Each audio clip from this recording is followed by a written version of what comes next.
আসসালামু আলাইকুম। This is সজীব ভাই। চলে আসলাম নতুন আরেকটি ভিডিও নিয়ে। আমি এখন আছি হচ্ছে আপনার আমাদের গ্রামে। দেখেন গ্রামের দৃশ্যগুলো দেখানোর জন্য এই ভিডিওগুলো করা। আজকে আমরা চলে আসলাম একটি ভুট্টা ক্ষেতের পাশে, নদীর পাশে। এই হচ্ছে আমাদের মেঘনা নদী। এই হচ্ছে এনে ভুট্টা ক্ষেত। প্রতি বছরের থেকে এবছর প্রতিটা এলাকায় ভুট্টা ক্ষেতের পরিমাণটা একটু বেশি দেখা যায়।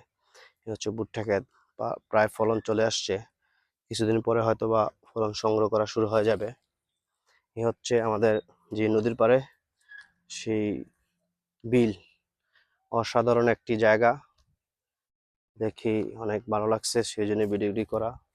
এই হচ্ছে আমাদের মেঘনা নদী, জাহাজ যাচ্ছে নারায়ণগঞ্জের দিকে।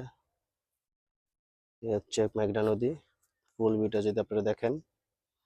আর হচ্ছে নদীতে তেমন একটা ঢেউ নাই, শান্তশিষ্ট। এই হচ্ছে আমাদের সম্পূর্ণ নদীর পাড়টা। এই হচ্ছে আপনাদের নদীর পাড়ে যে বিল, এখানে মূলত মানুষ চাষাবাদ করে থাকে। এখন কিছু জমিতে ফসল নাই, কারণ হচ্ছে গিয়া ফসলগুলো মোটামুটি এখন তুলে ফেলছে, আবার নতুন কোনো ফসল তারা লাগাবে। ফসলের জমি দেখতে সত্যি অনেক ভালো লাগে, যেহেতু আমরা গ্রামের মানুষ। গ্রাম বাংলার মানুষের ফসলের দিকে একটু টান থাকবে, এটা স্বাভাবিক। সামনে হচ্ছে আপনার দেখা যাচ্ছে হচ্ছে কিছু জাহাজ রাখা।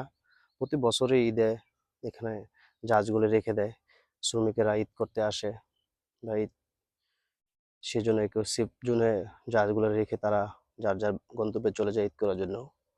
এ হচ্ছে আমাদের মেঘনা নদী ফুল। আমি যদি এখন মেঘনা নদীর পাড়ের দিকে যাই, মানে আমাদের এখানে হচ্ছে একটা ক্রস ক্রস বাঁধ দেওয়া। তো এটার নিচে যদি আমি যাই, দেখেন নিচের থেকে ভিউটা কেমন দেখা যায় উপরে, সেটাই দেখাবো।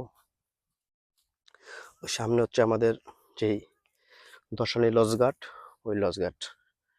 এই দেখেন অসাধারণ একটি ভিউ। আমি এখন ঠিক মানে যেই নদীর পাড়ে যেই বেড়িবাঁধটা আছে, এটা ঠিক নিচে। নিচে নামার পরে এখন আপনাদের দেখাবো বেড়িবাঁধটা নিচ থেকে কেমন সুন্দর দেখা যায়। এই হচ্ছে ফুল ভিউটা। নিচে হচ্ছে একটা স্পেস আছে মাঠের মতো, বালি দেওয়া। তো এই ভিডিওটি আপনাদের কাছে ভালো লাগলে অবশ্যই লাইক কমেন্ট শেয়ার করবেন, এবং এরকম নতুন নতুন আরো দৃশ্য দেখার জন্য আমাদের পেজে একটা ফলো দিয়ে রাখবেন। এবং আজকের ভিডিওটি এই পর্যন্তই। সবাই ভালো থাকবেন। খোদা হাফেজ। সবাইকে অগ্রিম ঈদ মোবারক।